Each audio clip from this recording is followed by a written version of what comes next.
So hello guys, in this video I will show you how to bend your text in your Adobe InDesign. So for that guys, first of all you will need to open your software in your computer, and after that you guys will need to create a file. You can create a file by just selecting this button right here which says create new, or you can choose one of these shortcuts right here. If you select this button guys, then you guys will get on this window and you can see these options that says saved, print, web, etc. And these are all the types of templates that you can choose.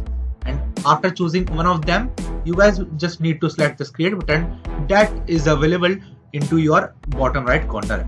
After selecting this button, you guys will get here, and now you will need to select this button right here which says rectangle frame tool. Now just select it and now right click on it, and now select this second option right here, and now you need to create a frame just like that.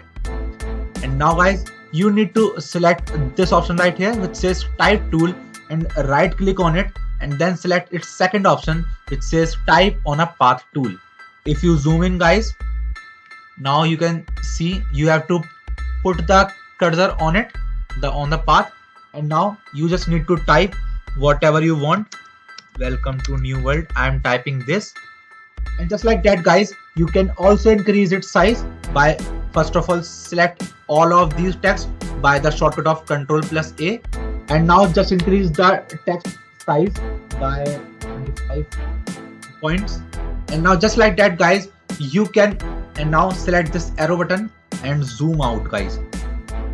And now guys, as you can see, you have written the banded text in your, and just like that guys, you can also bend your text in your Adobe InDesign. So that's how you guys do it, and that's it for the video guys. If you find this video helpful, then make sure to share it with your friends and also subscribe to our channel for more such videos.